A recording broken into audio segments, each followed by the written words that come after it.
नमस्कार दोस्तों, ज्ञान गुण सागर में आपका स्वागत है। आज छठ पूजा है, पहला अर्घ है, ठीक है। तो छठ पूजा शाम को है तो मनाएंगे अच्छे से। तो फिलहाल आज का करंट अफेयर देख लेते हैं। 27 अक्टूबर का करंट अफेयर देख लेते हैं आज का, क्योंकि एक भी दिन छूटना नहीं चाहिए, समझे।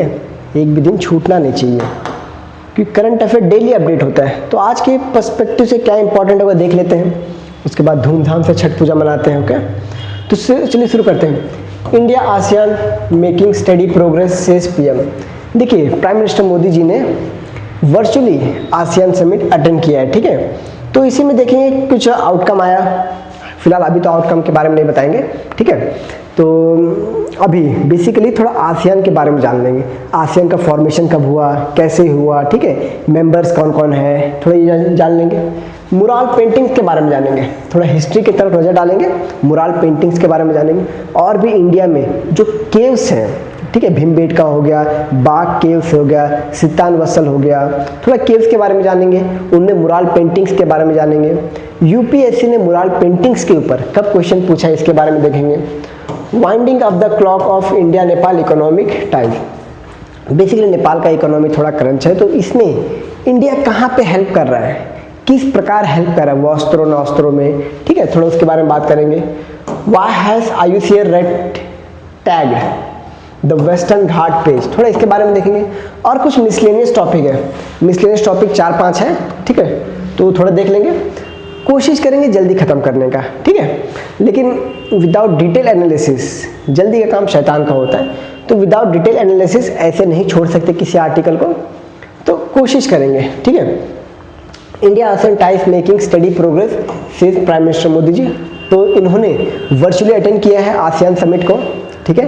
तो इसमें कुछ आउटकम आया क्या? नहीं, ये इंडिया और आसियान का 22वां समिट है, ठीक है। बाकी 47 समिट है ये, ओके। आसियान का 47 समिट है, okay. Held in Kuala Lumpur. Kuala Lumpur कहाँ पे है? मलेशिया में है। मैं भी आपको थोड़ा सा वॉइस का प्रॉब्लम होगा, ठीक है, क्योंकि सेलिब्रेशन चल रहा है छठ पूजा का, थोड़ा सा वॉइस का प्रॉब्लम होगा। हाँ, ये रहा, ये है मलेशिया, ठीक है। तो यहीं पे कुआलालंपुर में इस बार का आसियान समिट हुआ, ठीक है, Kuala Lumpur. Modi address event virtually indicating India continue engagement despite physical absence. Modi highlight that India-ASEAN comprehensive strategic partner has continued to thrive even in the era of uncertainty. He described ASEAN as a cultural partner. इन्होंने ASEAN को cultural partner. अब cultural से आप कैसे link कर सकते हो? Cultural से लिंक कर सकते हो, बहुत से ऐसे टेम्पल्स आपको मिल जाएंगे। कहाँ पे? आपको टेम्पल्स मिल जाएंगे कंबोडिया में, ठीक है, जो अमरकोट है वो टेम्पल मिल जाएंगे, ठीक है। बुद्धिज्म का प्रेजेंस आपको कंबोडिया, थाईलैंड, म्यांमार यहाँ मिल जाएगा। तो कल्चरल पार्टनर तो हुआ है ना, डेफिनेटली हुआ, ऑफ कोर्स, है कि नहीं। कल्चरल पार्टनर, ट्रेड पार्टनर देखिए, पाम ऑयल एक होता है, पाम ऑयल, ठीक है। इंडिया सबसे ज्यादा इंडोनेशिया से इंपोर्ट करता है, सबसे ज्यादा, एंड सेकंड नंबर पे मलेशिया से, ठीक है। तो इसके बारे में जानेंगे। इसके अलावा थोड़ा आसियान में क्या क्या मिनरल्स वगैरह पाए जाते हैं, वहाँ का रिजर्व क्या है, ठीक है, मैपिंग में वो देखेंगे। तो सबसे पहले ये देख लीजिए, ये है मैप, ठीक है, आसियान का मैप। कौन कौन है? Myanmar, Laos, Thailand, Cambodia, Vietnam, ठीक है, मालदीव्स, सिंगापुर, ब्रुनेई, फिलीपींस, ठीक है, इंडोनेशिया, ये इसके मेंबर हो गए, ओके। ये है तिमोर लेस्टे। ये क्या है? ये है Timor Leste. East Timor has been granted observer.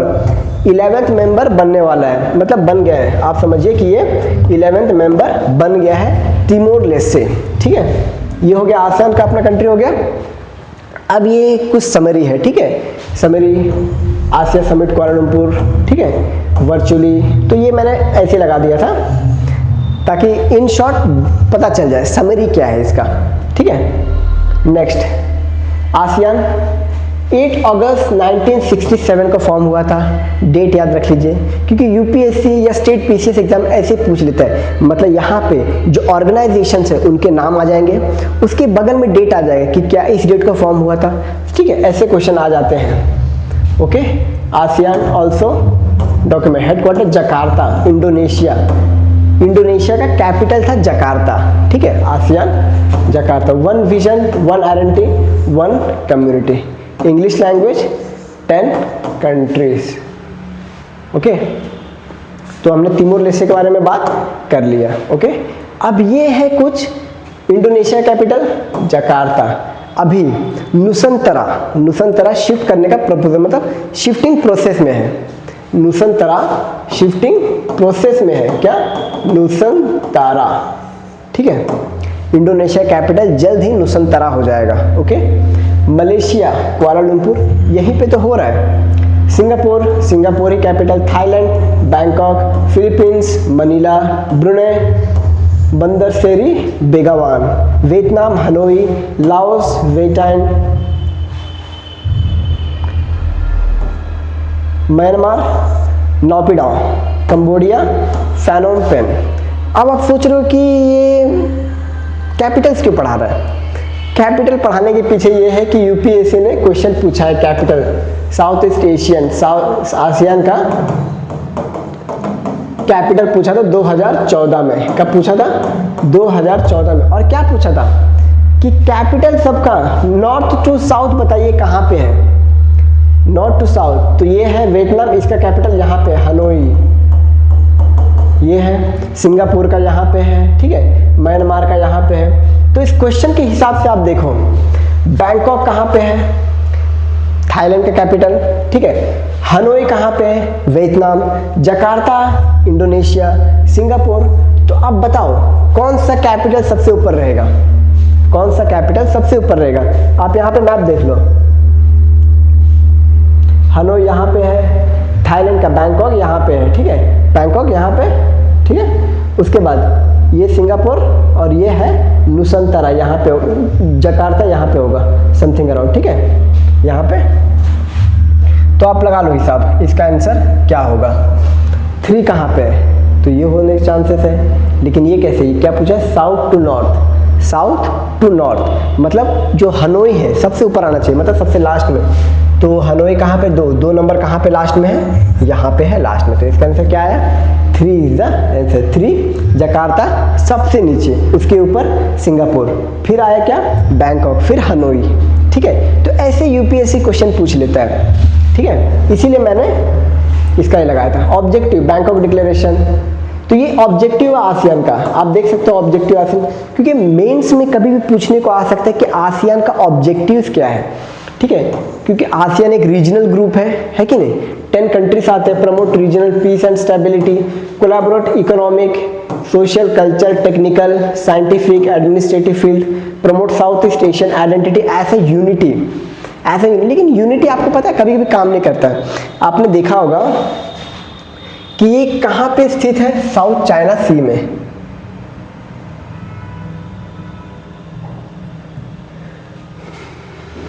ये यहाँ पे स्थित है, देख रहे हो आप? ये है साउथ चाइना से। अब यहीं पे आपको मेजोरिटी कंट्रीज देखने को मिल जाएंगे। कौन कौन? ये हनोई रहा, ये ठीक है, बैंकॉक ये रहा। ठीक है, तो ये सब, और ये है साउथ चाइना सी। ठीक है, ये है साउथ चाइना सी। अब प्रॉब्लम ये है कि ये लोग बात करते हैं यूनिटी की, लेकिन जब चाइना फॉर्म में आता है तो चाइना इससे लड़ता है फिलीपींस से। किस लिए? स्कार्बरोग आइलैंड के लिए। किसके लिए? स्कार्बरोग आइलैंड के लिए। चाइना फिर लड़ता है वियतनाम से पार्सल्स आइलैंड के लिए। चाइना फिर लड़ता है मलेशिया से स्प्रैटले आइलैंड के लिए। ठीक है, तो चलता रहता है। यूनिटी सिर्फ क्या पता कागजों में ही। ठीक है, तो ये है साउथ चाइना सी, ये है 9 डैश लाइन। ठीक है, चाइना बोलता है 9 डैश लाइन के अंदर, ये लाइन दिख रहा है 9 डैश लाइन के अंदर जो भी जितने भी रिसोर्सेस है सब चाइना का है, ये चाइना का कहना है। ठीक है, तो यहाँ बात करते हैं यूनिटी का, लेकिन यूनिटी जब दिखाने का वक्त आता है तब नहीं दिखा पाते। Cooperative with international organisation and global powers mutual benefit, and basically ये ट्रू भी है। ये सब मिल के भी चाइना का मुकाबला नहीं कर सकते, क्योंकि इन चारों का मतलब इन 10 कंट्री का मिला के इकोनॉमी कितना है? 4 ट्रिलियन। देख रहे हो 4 ट्रिलियन, और चाइना का अकेले कितना है? 19 ट्रिलियन। 5 टाइम्स ज्यादा है। तो आपको लगता है कि ये 10 के 10 कंट्री चाइना का मुकाबला अकेले कर सकती? इम्पॉसिबल है भाई। ठीक है, ऑब्जेक्टिव हमने बात कर लिया। ऑब्जेक्टिव के बाद थोड़ा देखिए, ASEAN summit highest decision making body जो अभी हुआ है, ASEAN summit annually attended by heads of state government, ठीक है।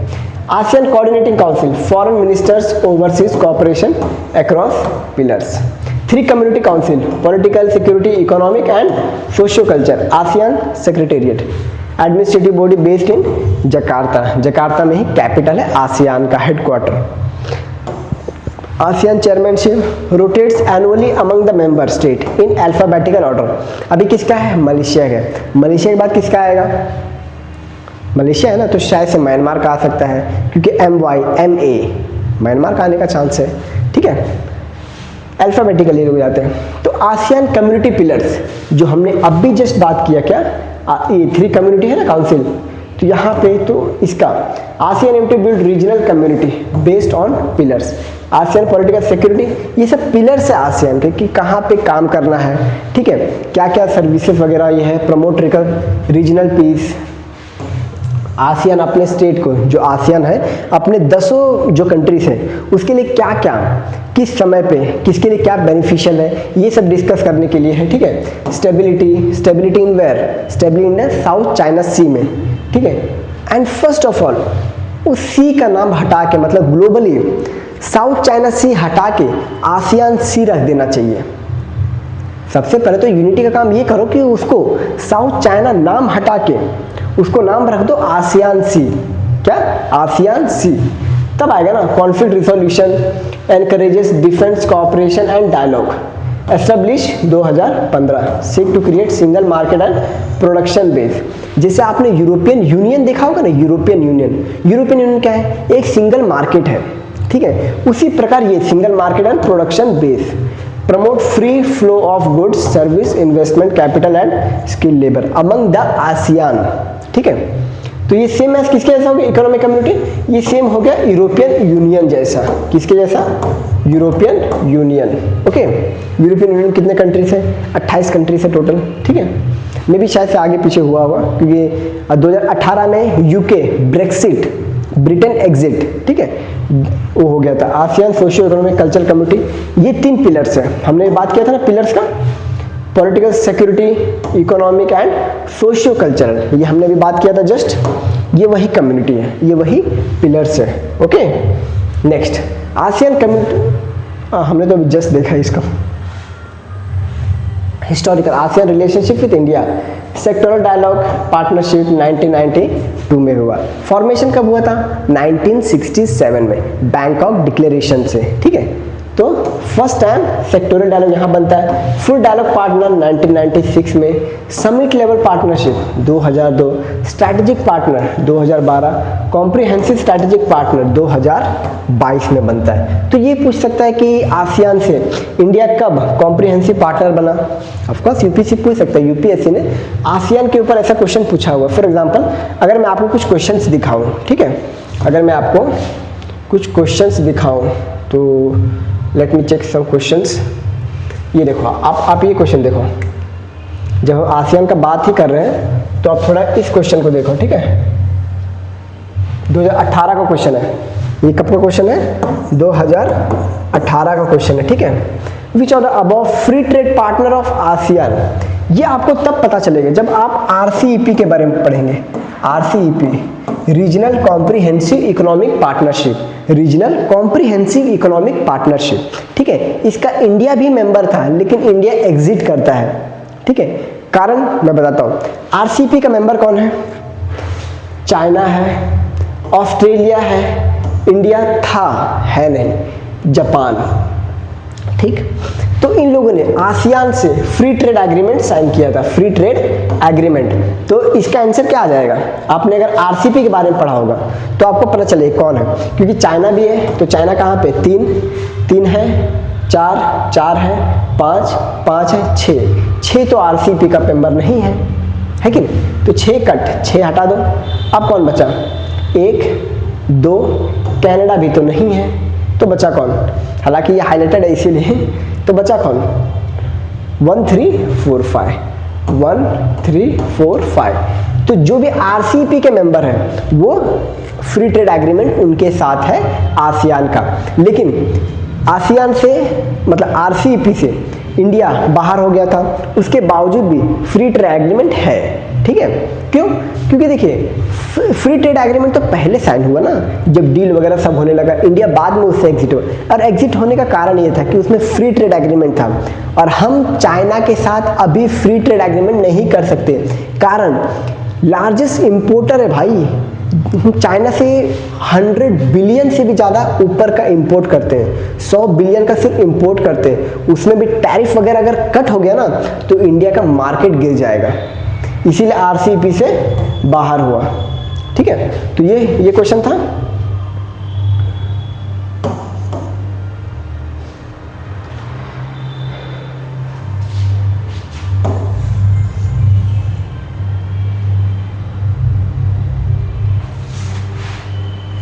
ठीक है, तो हमने ये देखा।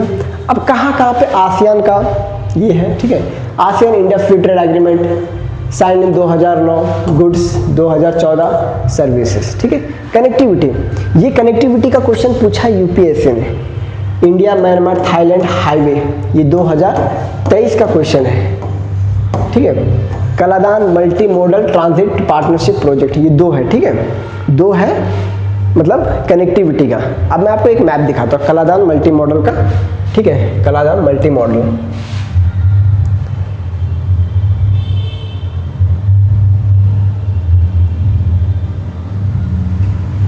ये देखिए, ये है, और ये किस प्रकार जाएगा आप यहाँ पे देख सकते हो।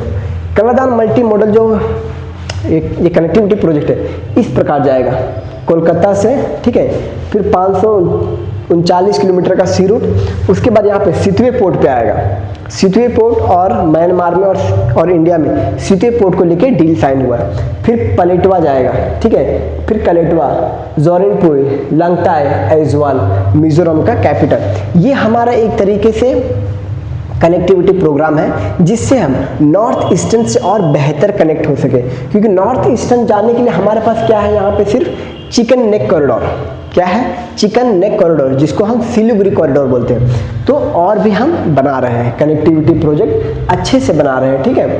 तो ये हमने बात कर लिया कलादान प्रोजेक्ट का।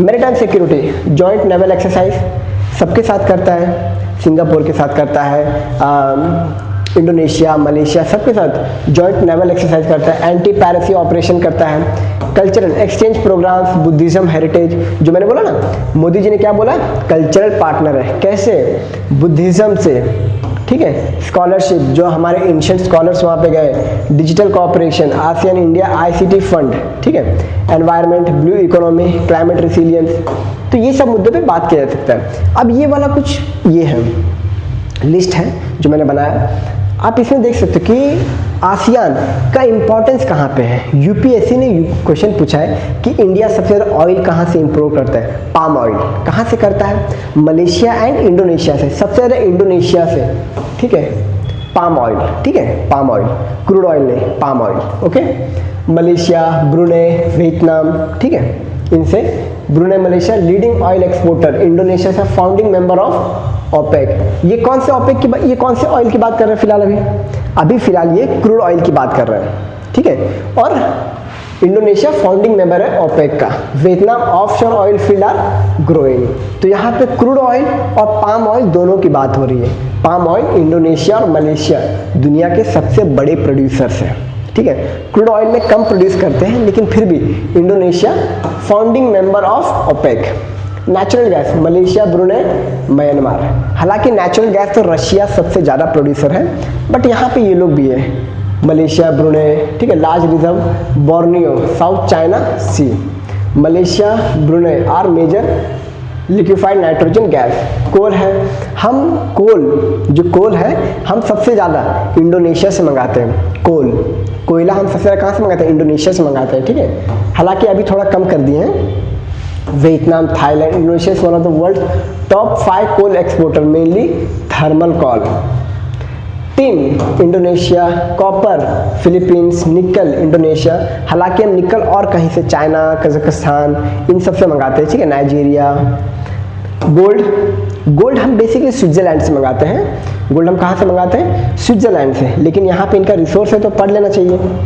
Indonesia Grasberg mine, Grasberg mine is one of the largest gold copper mines in the world. क्या है? ग्रासबर्ग माइन, ठीक है। कहाँ पे है? इंडोनेशिया में है, ओके।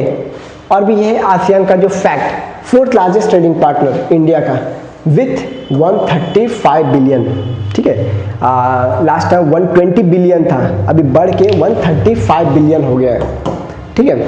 जो लास्ट का मैंने एक वीडियो बनाया था उसमें मैंने 120 बिलियन की बात की थी, बढ़ के 135, क्योंकि देखिए फ्लक्चुएट होता रहता है, किसी साल ज़्यादा ट्रेड हो जाता है, ठीक है। एवरेज 135, ठीक है। India aims to 200 billion by 2030। ये सब समरी पॉइंट मैंने डाला है, आप देख सकते हो।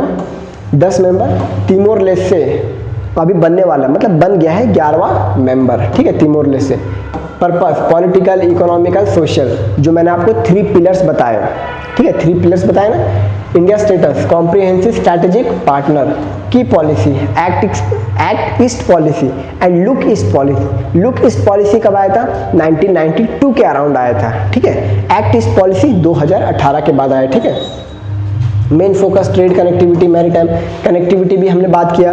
कलादान मल्टी मॉडल प्रोजेक्ट, ठीक है, इंडिया, म्यांमार, थाईलैंड, ठीक है, trilateral project, security, digital culture, ये हमने बात किया। China's dominance, internal difference, Myanmar crisis, major challenges. China सबके लिए चैलेंज है। अब देखिए राइस क्रॉप, कौन कौन से क्रॉप होते हैं? राइस कहाँ पे होता है? थाईलैंड में होता है, Vietnam, Myanmar. Thailand and Vietnam among world top rice exporter. World top बोला है लेकिन दुनिया का टॉप नहीं बोला है, अमंग, मतलब, लेकिन अभी फिर भी दुनिया का सबसे ज्यादा राइस एक्सपोर्टर कौन है? इंडिया है, ठीक है। इसके ऊपर यूपीएससी ने क्वेश्चन पूछा है, India is a world's largest rice exporter, ठीक है। पाम ऑयल, इंडोनेशिया, मलेशिया दुनिया में सबसे ज्यादा, together produce 85% of global supply. दुनिया में सबसे ज्यादा पाम ऑयल, और हम इनसे इंपोर्ट भी करते हैं, ठीक है। रबर, थाईलैंड तो कैपिटल है रबर का, ठीक है, थाईलैंड रबर का कैपिटल है। Major export commodity essential automobile industry, जो टेक्निकल टेक्सटाइल आपने सुना है? टेक्निकल टेक्सटाइल जो गाड़ियों में यूज होता है, गाड़ी का सीट बनाने में यूज होता है, ठीक है, सीट वगैरह बनाने में, उसको टेक्निकल टेक्सटाइल बोला जाता है, ठीक है।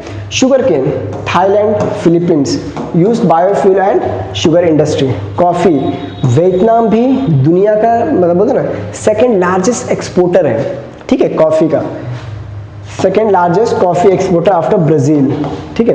तो आप सोच सकते हो वियतनाम कहाँ कहाँ पे सबसे ज़्यादा प्रोड्यूस करता है। हालांकि इंडिया भी कॉफ़ी का प्रोडक्शन बहुत अच्छा होता है, हम लोग शायद से 5वें या छठे रैंक पे है, ठीक है, कॉफ़ी प्रोडक्शन में। जो अपने कर्नाटका में बाबा बुदान हिल्स है, बाबा बुदान हिल्स, वहाँ पे भारत में सबसे ज़्यादा कॉफ़ी प्रोडक्शन होता है। कहाँ पे? बाबा बुदान हिल्स, कर्नाटका, ठीक है।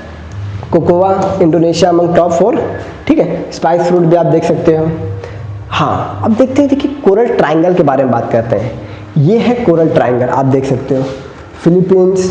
यहाँ पे आपको दुनिया में जो है ना, जो ऑस्ट्रेलिया का जो कोरल रीफ है, तो उसके बाद सेकेंड नंबर पे जो सबसे बड़ा ज़्यादा कोरल्स है वो यहाँ पे अपना, ठीक है, ये वाला पूरा, ये कोरल्स का कैपिटल माना जाता है, कोरल ट्रायंगल। अब यहाँ पे इसका अगर स्पेसिफिकेशन देखोगे तो 600 कोरल स्पीशीज यहाँ पे पाए जाते हैं, 600 coral, 75% of world's known coral.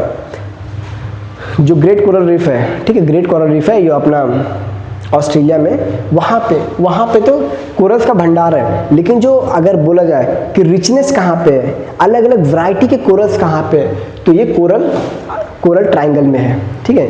ये कहाँ पे है? कोरल ट्रायंगल में है, यहाँ पे है अलग अलग वैरायटी के कोरल्स, ठीक है। Marine species 2000 species of reef fish, 2000 type, मतलब फिशेस के तो बहुत से ये होते हैं, लेकिन ये वाला जो है ये हब है। ये क्या है? ये हब है। एक और इमेज करके साइड में रख देता हूँ।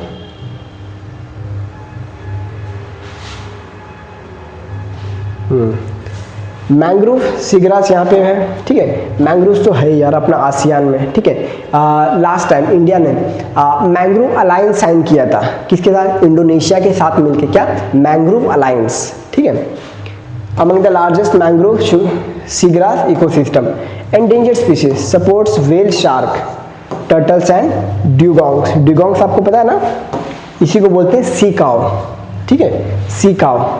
अब ये देखें लार्जेस्ट शेयर किसका है द कोरल ट्रायंगल में, इंडोनेशिया का। देख रहे हो, क्योंकि ये है इंडोनेशिया, ये क्या है, ये है अपना इंडोनेशिया।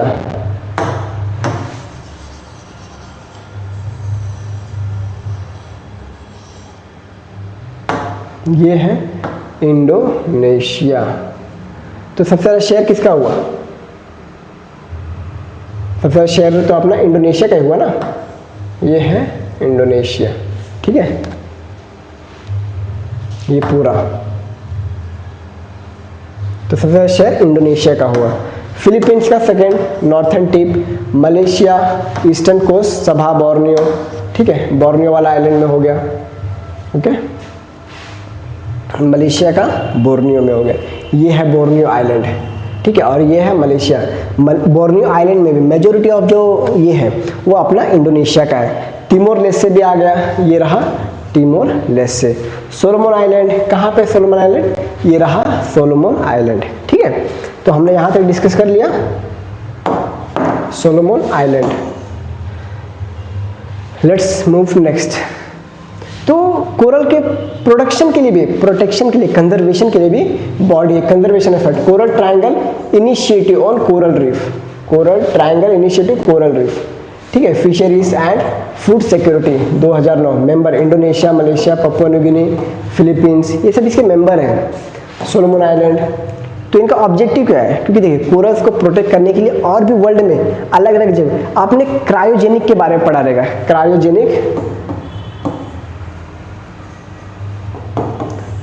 कोरल प्रोटेक्शन के लिए, मतलब कोरल्स को फ्रीज करके रखा जा रहा है ताकि इनकी जो स्पीशीज है बचा रहे। क्रायोजेनिक ऐसे कुछ नाम है, क्रायोजेनिक, ठीक है। Protect coral ecosystem, promote sustainable fisheries, ensure, तो यही सब है। Marine protected areas, over 15,000 marine protected areas in establish under national law, ठीक है। तो आप ये सब देख सकते हो, Asian development bank, united nation development programme, ठीक है, तो आप ये सब देख सकते हो, यूएस एड है। नेक्स्ट ये वही मैंने लिख दिया है आसियान और कोरल ट्रायंगल का, जो हमने जस्ट अभी पढ़ा ना, उसी का समरी है, तो इसको मतलब फिर से देखने की जरूरत नहीं, ये उनके लिए तो आप स्क्रीनशॉट ले सकते हो बस, कि उसका सारांश जो है, ठीक है, जो समरी रहता है ना वही मैंने यहाँ पे डाला है, ओके। नेक्स्ट ये तो वही हो गया कॉपी।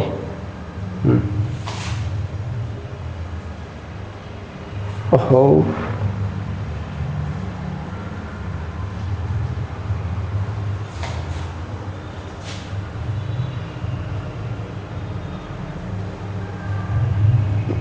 चलिए अभी थोड़ा पढ़ते हैं मुराल पेंटिंग्स के बारे में। तो हमने यहाँ पे क्या क्या डिस्कस कर लिया, हमने यहाँ पे आसियान का पूरा जो समिट हुआ, उसके बाद आसियान के जो कंट्रीज है, मेंबर कंट्रीज है, वो भी डिस्कस किए। तिमोर लेस्टे जो नया मेंबर बनने वाला, वो डिस्कस किए।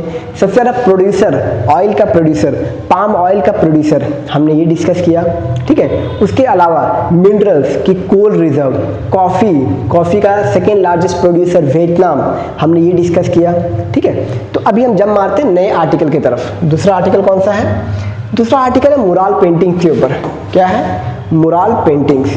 मुराल पेंटिंग्स होता क्या है, मुराल पेंटिंग्स, देखिए मुराल पेंटिंग्स बेसिकली अपने एंशिएंट, मतलब बहुत जब से ह्यूमन सिविलाइजेशन शुरू हुआ है तब से है। भीमबेटका रॉक जो कट है, जो रॉक केव्स है, रॉक कट केव्स, उसमें आपको first instances of mural paintings मिल जाएगा। मुराल पेंटिंग्स बेसिकली दीवार पे, लाइव दीवार पे पेंटिंग बनाना होता है, ठीक है। ये बेसिक एग्जांपल है मुराल पेंटिंग्स का। तो religious and cultural devotion, women arghya, water offering to this setting and rising sun. Chhath Puja में देखिए बेसिकली ये आर्टिकल यहाँ से, ये है मुराल पेंटिंग, ठीक है, ये है मुराल पेंटिंग। तो और ये भी है मुराल पेंटिंग। बिहार में छठ पूजा है, बिहार झारखंड में छठ पूजा है, तो यहाँ पे दीवारों पे मुराल पेंटिंग्स बनाए गए। तो उसी के टॉपिक के ऊपर हम थोड़ा मुराल पेंटिंग्स के बारे में पढ़ लेते हैं, ठीक है। Mural paintings, any art work apply directly on the wall, any artwork directly on the wall, किसी भी दीवार पे डायरेक्टली पेंटिंग बनाओ, वो है mural painting. Ceiling, large permanent surface, ठीक है, derive from Latin murus meaning wall, ठीक है। Mural depicts religious, social and natural themes. Religious themes कैसा, भगवान बुद्ध का पेंटिंग बनाना, भगवान विष्णु का पेंटिंग बनाना, ठीक है, भगवान कृष्ण का पेंटिंग बनाना, ये हो गया। सोशल में क्या हो गया, सोशल में देखिए सोसाइटी का पेंटिंग बना देना, जैसे भीमबेटका केव्स में सोसाइटी का पेंटिंग बनाया जाता था। एग्जाम्पल, वहाँ पे जो भी अगर कोई हंटिंग कर रहा है, कोई मीटिंग है, गैदरिंग है, तो उनका पेंटिंग बना दिया दीवार पे कि इस डेट को, मतलब डेट वगैरह तो होता नहीं था, तो इस दिन अभी मीटिंग हुआ है तो इसका पेंटिंग बना दिया दीवार पे। ऐसे आपको बहुत से केव पेंटिंग मिल जाएंगे भीमबेटका में। क्या मिल जाएंगे, भीमबेटका।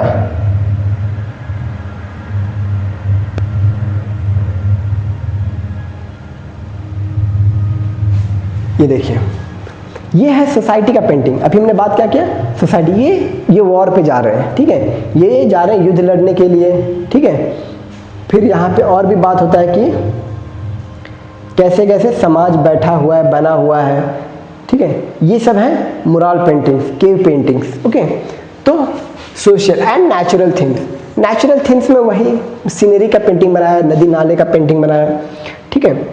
तो अब बात करते हैं pre historic cave painting, mural type में कहाँ कहाँ पे है पेंटिंग। भीमबेटका केव पेंटिंग, अभी हमने जस्ट भीमबेटका का ही बात किया, ठीक है। ये है भीमबेटका का ही पेंटिंग, ठीक है, ये सब भीमबेटका का ही पेंटिंग है, okay. Mural painting 30,000 year old, upper palaeolithic, mesolithic, natural pigments, haematite, manganese and ochre का यूज करके ये पेंटिंग बनाया जाता था। पहले तो कलर था ही नहीं ना, तो पहले ओचरे कलर को यूज किया जाता था। Hunting, dancing, animal and daily life है, जैसे उस टाइम पे खाना बनाना हो, शिकार करना हो, ठीक है, तो वैसा type earliest human expression through wall art. तो ये है मुराल पेंटिंग। नेक्स्ट है मौर्यन पीरियड में लोमस ऋषि केव्स, बराबर हिल्स, ठीक है। तो mainly rock cut architecture, the highly polish stone surface, Mauryan period reflect early aesthetic century influence later of mural. इसके अंदर भी अगर आप जाओगे ना, ये एनसीईआरटी का ये है, तो इसके अंदर भी आपको बहुत से मुराल पेंटिंग्स मिल जाएंगे, ठीक है, मौर्यन एज के। नेक्स्ट है अपना अजंता केव्स। अगर आपने अजंता केव्स गए हो, वहाँ पे वो बुद्धिज्म के इतने सारे मिल जाएंगे, विहारा, चैत्या, वहाँ पे जो बुद्धिज्म जाके अपना यज्ञ वगैरह करते हैं, तपस्या वगैरह करते हैं, उनका आपको मिल जाएगा, ठीक है। Buddhist Jataka tales, life of Buddha, Jataka tales, जिसमें आपको गौतम बुद्ध जी के प्रीवियस बर्थ का आपको मिल जाएगा, ठीक है, प्रीवियस पुराने जन्मों का जताका टेल्स है, Buddhist Jataka tales, life of Buddha, human and animal forms, fluid lines, naturalistic face, soft shading and expressive eyes, ठीक है। तो cave number 1, 2, 9, 10, 16, 17 most significant in Ajanta caves. Next आता है अपना बाग केव्स, ठीक है, गुप्ता एरा के टाइम पे, similar to Ajanta but more decorative and style, क्योंकि थोड़ा जनरेशन चेंज हो गया है, नए नए कलर्स का डिस्कवरी हो गया था, ठीक है। Gupta age is known as a golden age of India, तो डेफिनेटली नए नए कलर है, Buddhist narrative, floral and geometric motif, ठीक है, आप देख सकते हो। Sittanavasal cave 7 to 9th century, Pandya dynasty. देखिए एक आपको पंड्या मिल जाएंगे, चोला, चेरा, पंड्या, जो कि अपना बिफोर क्राइस्ट का पहले था, ठीक है, और अपना क्राइस्ट के टाइम मतलब 1st सेंचुरी के आसपास आपको मिल जाएगा, 1st to 2nd century BC और AD में भी आपको, ठीक है। तो बेसिकली ये वाला पंड्या है चोला, चेरा, पंड्या, लेटर फेस वाले पंड्यास है, ठीक है। लेटर फेस में आपको चोला मिल जाएंगे, जैसे राजेंद्र चोला, राजा चोला, तो लेटर फेस में पंड्या है। जैन संवसारा, असेंबली तीर्थंकर, लोटस पॉन्ड्स, एनिमल फिश। देखिए सीतान वत्सल केव्स क्या तमिलनाडु में, ये मेजरली जैनिज्म, ये मेजरली किसको प्रेफर कर रहा है, जैनिज्म को कर रहा है, ठीक है। तो जैनिज्म के ऊपर क्वेश्चन पूछा गया था, यूपीएससी ने पूछा है क्वेश्चन। कौन सा क्वेश्चन पूछा है, ये देखिए ये वाला क्वेश्चन पूछा है, ये 2023 का क्वेश्चन है। कब का है, 2023 का। Besnagar Shaivite cave shrine, Bhaja Buddhist cave shrine, Sittanavasal Jain cave shrine. तो अभी हमने पढ़ा क्या है, जैन केव श्राइन है कि नहीं, तो क्या है तीसरा सही है।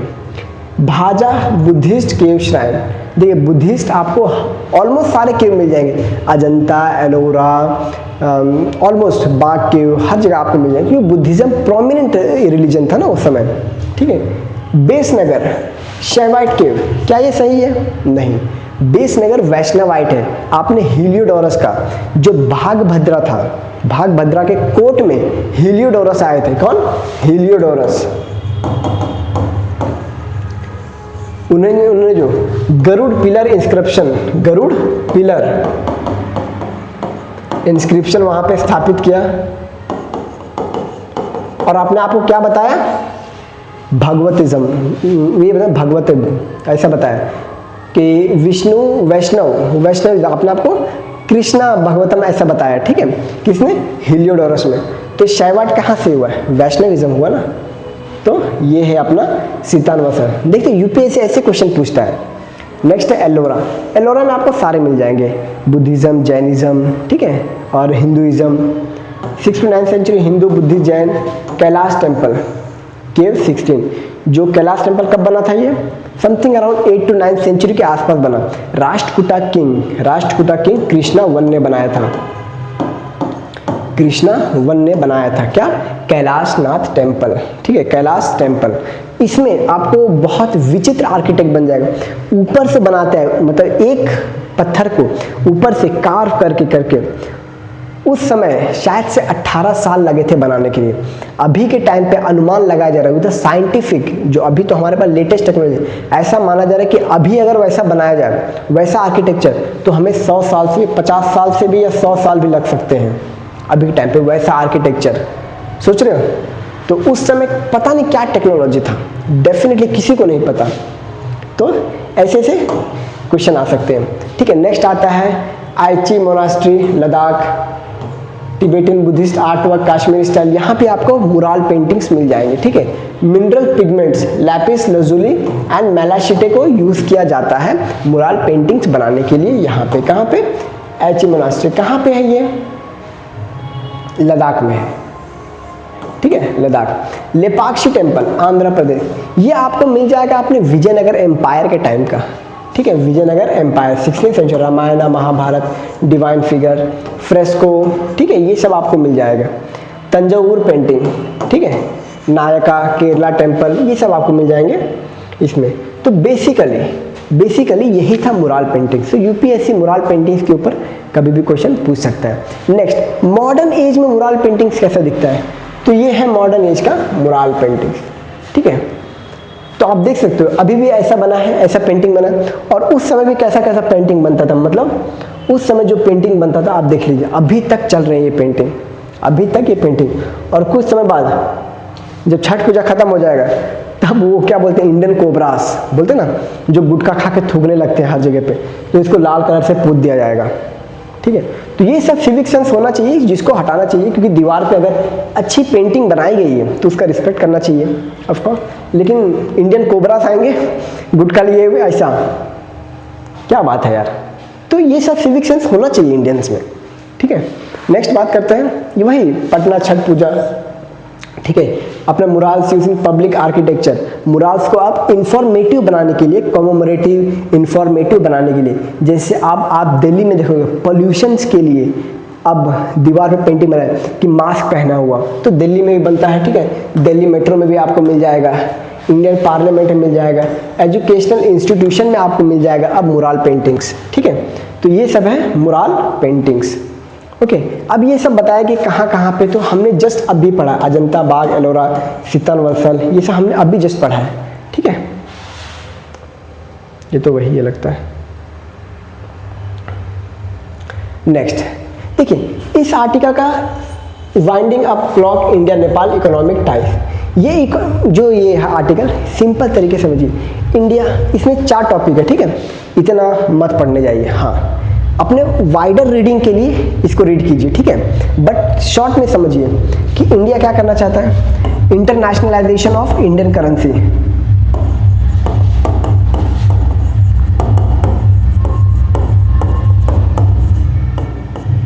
इंटरनेशनलाइजेशन ऑफ रुपी, ठीक है पहला। दूसरी, नेपाल की हेल्प करना चाहता है, ठीक है, वहाँ पे इकोनॉमिक स्टेबिलिटी लाना चाहता है। हमने स्टार्टिंग से ही नेपाल का बहुत हेल्प किया है इकोनॉमिकली, ठीक है, उसको सस्ते में हर चीज़ सामान दिए हुए हैं इंडिया ने। ओके, तो आप थोड़ा देख सकते हो, यहाँ पे हम डिस्कस करें नेपाल का। RBI governor Sanjay Malhotra announce 3 major step ताकि हम इंटरनेशनलाइजेशन ऑफ रुपी को प्रमोट कर सकें, और अपने श्रीलंका हो गया, भूटान हो गया, और कौन है, श्रीलंका, भूटान और नेपाल, इन लोग का इकोनॉमी भी अपग्रेड कर सके, ठीक है। ताकि देखिए, अगर कोई कंट्री क्राइसिस में है, वहाँ पे अगर प्रोटेस्ट वगैरह ये सब हो रहा है, तो इसका मतलब ये है कि वो कंट्री लेटर फेज में इंडिया के लिए हानिकारक साबित हो सकती है। क्यों? क्योंकि जितना भूखा शेर उतना ही खतरनाक शेर।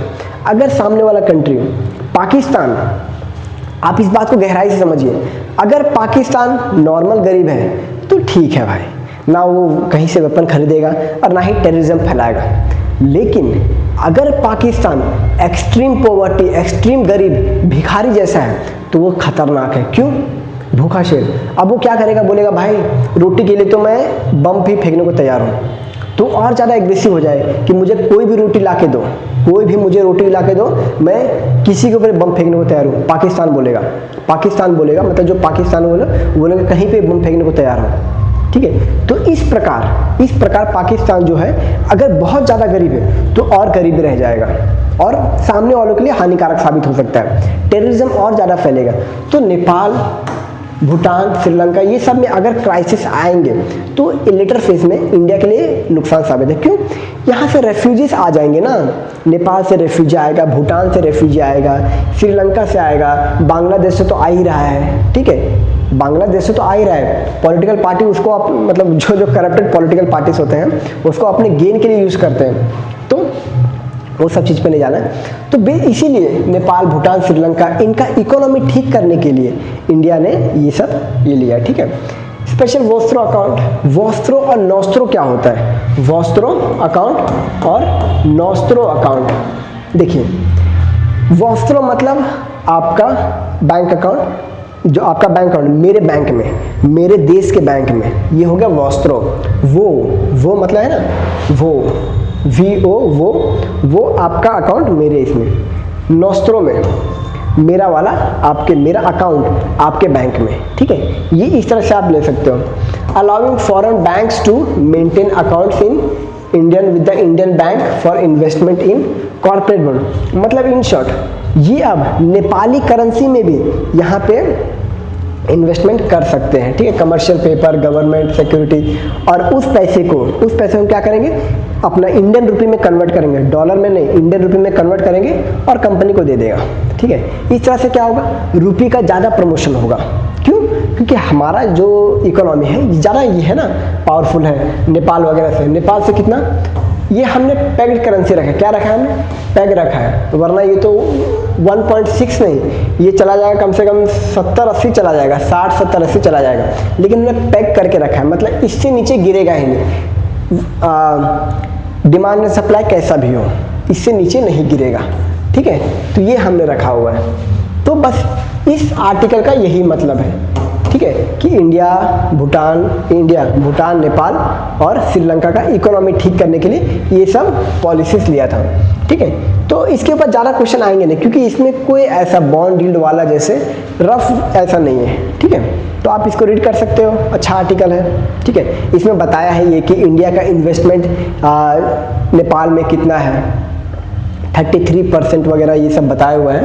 ये देखिए 33% total foreign direct investment Nepal से है, मतलब इंडिया से है। तो ये सब बताया, आप इसको रीड कर सकते हो, ठीक है। सारांश यही है, ओके।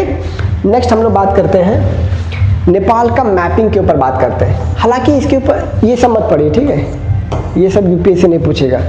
माउंट एवरेस्ट, सागरमाथा, कैंचनजंगा, ये सब कुछ, ये हाईएस्ट पीक, धौलागिरी, अन्नपूर्णा, मनाफालू, चोयू, ये सब हाईएस्ट पीक हो गए नेपाल के। नेपाल तो माउंटेनियस कंट्री है, आपको पता ही है। तो ये सब आप देख सकते हो। ये ग्लेशियर्स हो गए, ठीक है, ग्लेशियर्स हो गए, धौलागिरी ग्लेशियर। तो ये सब हार्डली पूछेगा, मे भी पूछने का चांस है। ये क्या पूछने का चांस है? ये पूछने का चांस है, ये पूछने का चांस है। कोसी नदी कहाँ से आता है, ठीक है। मेजर रिवर, अरुण, तमूर, सन कोसी, ठीक है, Chatra to form Saptakoshi, Tibet, Nepal, Himalaya, origin joins Ganga in Bihar, ठीक है, known as sorrow of Bihar due to floods, Kosi नदी से बहुत बाढ़ आता है, ये यूपीएससी पूछा है। गंडक नदी, गंडक नदी के ऊपर तो क्वेश्चन पूछा भी है, जो ऑक्सबो लेक है ना, ऑक्सबो लेक गंडक नदी में, उसी के ऊपर काली गंडकी, त्रिशूल, Narayani, Mustang, Himal, origin Ganga India, deep George's hydraulic potential, और ये क्या बनाता है, एक ऑक्सबो लेक बनाता है। तो इसी ऑक्सबो लेक के ऊपर यूपीएससी ने 2023 में क्वेश्चन पूछा था, ठीक है। करनाली सिस्टम, भेरी सेती, करनाली, इसका इंडिया और नेपाल में डील साइन हुआ कि हाइड्रो इलेक्ट्रिक प्रोजेक्ट के लिए इसको यूज किया जाएगा, ठीक है। Mansarovar region, Tibet, Ganga Ghaghara, largest river system in Nepal, कौन सा, Karnali. Mahakali river, western Nepal, Kalapani, Ghaghara, boundary river between India. अब देखिए काला पानी अगर मैं आपको बताऊं तो काला पानी, लिप्याधुरा, लिपू लेक, इसमें थोड़ा क्राइसिस चल रहा था। क्राइसिस ये कि नेपाल ने अपना खुद का मैप बनाया था। क्या बनाया था, नेपाल ने अपना खुद का मैप बनाया था, जिसमें उसने काला पानी को अपने यहाँ पे रखा था। नेपाल ने अपना एक नया बाउंड्री बनाया था, ठीक है। ये देखिए लिपू लेक, लिप्याधुरा, काला पानी, ये देखिए ये वाला, ये देखिए काला पानी, लिपू लेक, लिप्याधुरा, ये है इंडिया का पार्ट, लेकिन नेपाल ने इसको बना के अपने अंडर कर लिया था, अपने डिस्प्यूटेड काला पानी रीजन। तो नेपाल बोलता है नहीं हमारा है। अब इसमें ये भी है ना कि जो बॉर्डर डिसाइड हुआ था ये पानी के फ्लो पे रखा था कि ये पानी का उधर आपका, ये हमारा, तो पानी का फ्लो चेंज हो गया, ठीक है, फिर डिस्प्यूट हो गया, समझे, बात ये हुआ था। नेक्स्ट, ये सब तो हम देखा हुआ है ये, ओके। हाँ, वाई IUCN फ्लैग वेस्टर्न घाट। देखिए अभी रिसेंटली जो आर्टिकल है मैंने इसको यहाँ पे कॉपी पेस्ट कर दिया है, तो इसको देखते हैं। जो IUCN है इसने एक नया world heritage outlook periodic global assessment एक नया रिपोर्ट निकाला है, ठीक है। वर्ल्ड हेरिटेज साइट का एक नया रिपोर्ट निकाला है। उस रिपोर्ट में उसने अलग अलग नेचुरल जो नेचुरल जगह है, ठीक है, उनको अलग अलग कैटेगरी में रखा है। Good with some concern, significant concern, critical, data deficient, ये रखा हुआ है। तो अभी जो वेस्टर्न घाट है, वेस्टर्न घाट को सिग्निफिकेंट कंसर्न में डाल दिया है। वेस्टर्न घाट, सुंदरबन और मानस नेशनल पार्क को, ठीक है। किसको किसको, यहाँ पे नहीं लिखा है ना, आसाम मानस नेशनल पार्क, सुंदरबंस और वेस्टर्न घाट को क्या रख दिया इसने, सिग्निफिकेंट कंसर्न में रख दिया है। तो इसका क्या मतलब है कि वेस्टर्न घाट खतरे में है। तो ये उसी के बाद 2024 में ये निकला, आउटलुक निकला, 2024 में निकला, report analyse threats and protection effort south Asia, highlight 4 की थ्रेट्स। क्या है, क्लाइमेट चेंज की वजह से प्रॉब्लम आ रहा है इन सब एरिया में, सुंदरबंस, मानस नेशनल पार्क, ठीक है। तो ये आउटलुक निकाला किसने, IUCN ने, ओके। तो इन सब टूरिज्म एक्टिविटीज, इसके वजह से खतरे में invasive alien species, roads and infrastructure, okay. So next, Western Ghat में क्या क्या प्रॉब्लम है जिसकी वजह से उसने इसको इस वाले में रख दिया, सिग्निफिकेंट कंसर्न में रख दिया वेस्टर्न घाट को।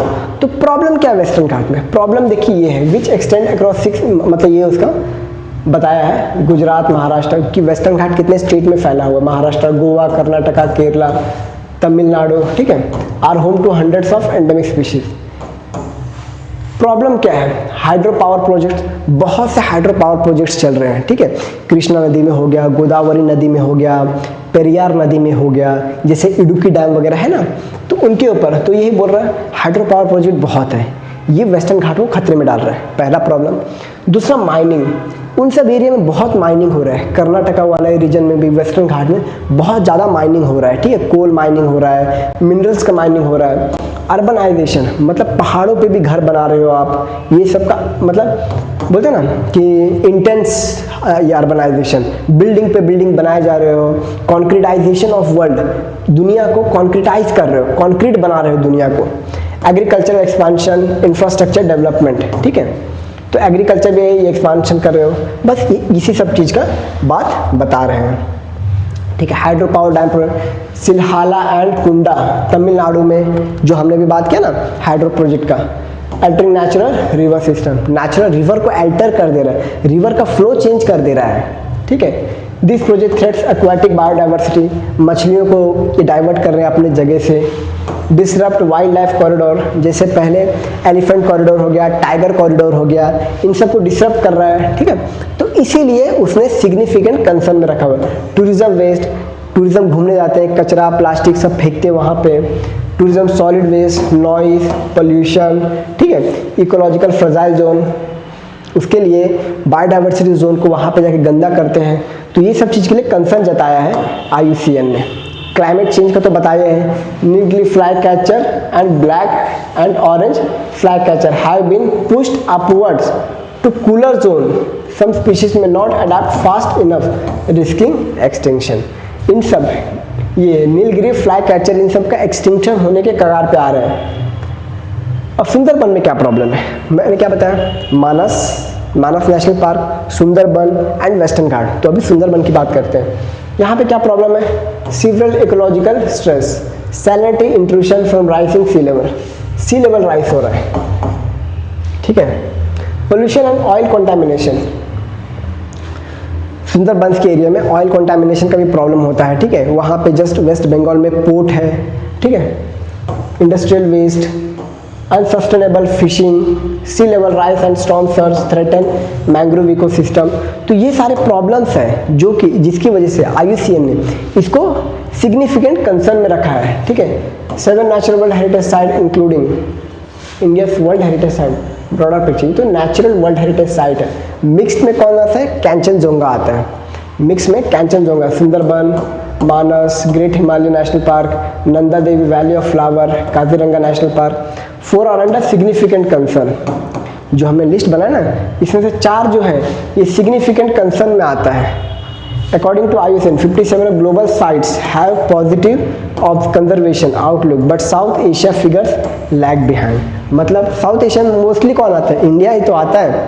अब क्या भूटान और नेपाल ये इन लोग काउंट करेगा, नहीं। साउथ इंडिया में, ये साउथ एशिया में मेजरली इंडिया को ही बनाया जाता है। भूटान, पाकिस्तान ये सबको नहीं कैलकुलेट करता वो मेजरली इंडिया को ही बोलेगा। तो 50 से कि इंडिया लैगिंग बिहाइंड कर रहा है। एशिया, अगर साउथ एशिया सुनो तो आप इंडिया समझो, ठीक है। की स्टैटिक फ्रॉम द रिपोर्ट में क्या लिखा है, 63% of world heritage site globally show positive outlook, declining trend, ठीक है। उनका पॉजिटिव आउटलुक है, लेकिन western Ghat mark significant concern, negative outlook. Manas national park Sundarban also under threat. Natural world heritage site cover 1% of earth surface. अब देख रहे हो, तो बढ़ाना भी चाहिए, but hold 20% global species richness. ये यूपी से पूछ सकता है कि natural heritage sites, natural world heritage site, UNESCO का वर्ल्ड हेरिटेज साइट होता है ना, कल्चरल होता है, नेचुरल होता है, मिक्स होता है। अपने इंडिया में मिक्स कौन सा है, कैंचनजोंगा है, जो कि कल्चरल भी है, नेचुरल भी है। और नेचुरल हमने अभी बात किया, सुंदरबंस बात किया ना, मानस नेशनल पार्क, उसके बाद और भी कौन कौन सा था, ये रहा मानस, ग्रेट हिमालयन ये नेशनल पार्क, ठीक है। Himachal, Nanda Devi national park, valley of flower national park Uttarakhand में है। Kaziranga, Keoladeo national park, okay. तो ये है वेस्टर्न घाट। ये highly vulnerable, high population density, mining, damming, climate change, tourism, invasive species, ये हमने अभी बात किया, ठीक है। ये तो अभी जस्ट बात किया ना हमने, नहीं। Western Ghat Sundarban are part of UNESCO natural heritage network that spans more than 200 global sites. The IUCN report aligned with the goal of Kunming-Montreal Global Biodiversity Framework 2005, which aims to halt and reverse biodiversity। जो Kunming में हुआ था ना, China, Kunming, और Montreal, Canada में, Canada language होता है, Canada में जो हुआ था ना, कनाडा में वर्चुअल होता, कुनमिंग में आके बैठे थे, ओके। तो वहाँ पे डिस्कस हुआ था, जो बात किए थे, to halt and reverse biodiversity loss. India challenges to integrate biodiversity production with economic development, balancing conservation with energy and infrastructure needs। तो ये क्या है, ये है वेस्टर्न घाट, ये है सुंदरबन। तो यहाँ पे प्रॉब्लम्स चल रहे हैं। अब IUCN finding western Ghat, Manas and Sundarban significant concern, ये मैंने समरी लगाया हुआ है। Main threat climate change, tourism, invasive species. Invasive species बहुत सारे हैं, जैसे लैंटाना कैमरा जो झारखंड में मोस्टली पुटूस के नाम से जाना जाता है। क्या बोलते हैं उसको, पुटूस, झारखंड में उसको पुटूस बोला जाता है, ठीक है, उसको लैंटाना कैमरा बोला जाता है। उसके बाद जूली फ्लोरा बोला जाता है, जूली फ्लोरा जो कि तमिलनाडु कर्नाटका में ज़्यादा ये है, क्या है, इन्वेजिव एलियन स्पीशीज है, ठीक है। एंडेंजर्ड एंडेमिक स्पीशीज फ्रैगमेंट, ठीक है। Impact on importance, this area cover 1% of earth surface and but 20% of richness, biodiversity, urgency, need for ecological restoration, okay. Next ये सिंपल है, Aurangabad railway station get new name अपने संभाजी महाराज का, ठीक है। Next, Japan seek Indian workers but people to people ties. यहाँ पे simple समझिए, Japan का जो पॉपुलेशन है, जो कि 1/3 पॉपुलेशन, 1/3 पॉपुलेशन, 1/3 पॉपुलेशन, इनका एवरेज एज 65 से ऊपर है, ठीक है, 65 से ऊपर है। मतलब उनमें मेजोरिटी ऑफ एज जब 65 से ऊपर है 1/3 का, तो 2/3 का क्या है, 50 से ऊपर है, ठीक है, 50 से, मतलब वहाँ पे यंग पॉपुलेशन बहुत कम है। तो जापान बोलता है कि हम इंडिया से वर्कर लाएंगे, ठीक है। और इंडिया में क्या है, इसका उल्टा है। इंडिया में 1/3 पॉपुलेशन सिर्फ बूढ़े हैं, बाकी 65% जवान है, 35 साल के कम एज के हैं, मतलब 28 साल 30 साल ये एज के हैं, मतलब यंग पॉपुलेशन है 28 साल, ठीक है, 35 साल 28 साल के आसपास। तो जापान चाहता है कि इंडिया वाले यहाँ पे आओ, काम करो, हम तुम्हें ट्रेनिंग वगैरह देंगे, ठीक है। तो अच्छा अपॉर्चुनिटी है, डेफिनेटली बहुत अच्छा अपॉर्चुनिटी है। तो ये वही है, आने वाले कुछ समय में हो सकता है कि जापान हो गया, यूरोपियन कंट्रीज हो गया, ये लोग क्या है ये लोग majorly negative growth rate countries है। यहाँ पे जो पॉपुलेशन है मेजरली बूढ़े लोग होते जा रहे हैं अब, ठीक है। जो एक रिप्लेसमेंट रेट होता है, रिप्लेसमेंट फर्टिलिटी रेट 2.1 होता है ना, 2.1, इनका फर्टिलिटी रेट पूरा डाउन है। अभी इटली का कहानी सुनो, इटली में समथिंग अराउंड 1,73,000 बर्थ हुआ है, जस्ट 1,73,000, समझ रहे, बर्थ हुआ है, यंग बर्थ। और फिर बूढ़े कितने, और जस्ट इसके लास्ट टू लास्ट, मतलब इससे 4 साल पहले समथिंग अराउंड कितना था, 7 से 8 लाख था, 7 to 8 लाख था। तो देख रहे हो कितना कम हो गया, यंग जो बर्थ हो रहा है बहुत कम हो रहा है। तो रिप्लेसमेंट रेट कहाँ से आएगा, है कि नहीं। हर एक आदमी, बूढ़ा आदमी जो मरेगा, अपना पीछे कोई जनरेशन छोड़ के जाएगा ना, लेकिन जो बूढ़ा हो रहा है अपने पीछे जनरेशन छोड़ के नहीं जा रहा है, मतलब ये बूढ़ा हुआ, बूढ़े होते जा रहे हैं, कोई जनरेशन पैदा नहीं हो रहा है कम। तो इस वजह से यहाँ बात हो रही है, ठीक है। तो ये वाला आर्टिकल आएगा कभी नेगेटिव ग्रोथ रेट के बारे में, डेमोग्राफिक ट्रांजिशन के बारे में, डेमोग्राफिक डिजास्टर के बारे में। डेमोग्राफिक ट्रांजिशन क्या है, इंडिया अभी डेमोग्राफिक ट्रांजिशन में है, मतलब मेजरली इसका पॉपुलेशन यंग है, मेहनत कर सकता है, कमा सकता है, टेक्निकल स्किल एजुकेशन में फोकस करके डेवलप इकोनॉमी बन सकता है। लेकिन अब ये सब कंट्री, इनके पास चांसेस कम है, क्यों, इनके पास सारे बूढ़े लोग हैं, इनके पास मेजोरिटी पॉपुलेशन बूढ़ा हो चुका है। अब बोलेंगे कि ये ओलंपिक में दौड़ो, तो ये कहाँ दौड़ पाएंगे, इनका प्रेजेंस धीरे धीरे कम होता जाएगा। तो इसीलिए जापान बोलता है कि आप यहाँ पे आओ और सहायता करो, यहाँ पे हम ट्रेनिंग वगैरह देंगे, ये सब देंगे, ठीक है। मतलब सहायता नहीं मांग रहा इन द सेंस, वो इंडिया के लिए बून होगा, क्यों, इंडिया में बहुत से अनएम्प्लॉयमेंट रेट है, समझे, तो उसके लिए बून होगा इंडिया के लिए। नेक्स्ट, अभी देखिए 15 नवंबर को अपने बिरसा मुंडा जी का जन्म है, जिनको जनजातीय गौरव दिवस मनाया जाएगा, ठीक है। तो उसी की तैयारी चल रहा है, तो हम जब जनजातीय गौरव दिवस होगा तो उस दिन इसके बारे में अच्छे से डिस्कस करेंगे, ठीक है दोस्तों। तो आज का द हिंदू एनालिसिस यहीं पे समाप्त होता है। आज है 27 अक्टूबर, आज छठ पूजा है, शाम को पहला अर्घ है, आप सब अर्घ लेने जरूर जाइएगा, ठीक है। धन्यवाद।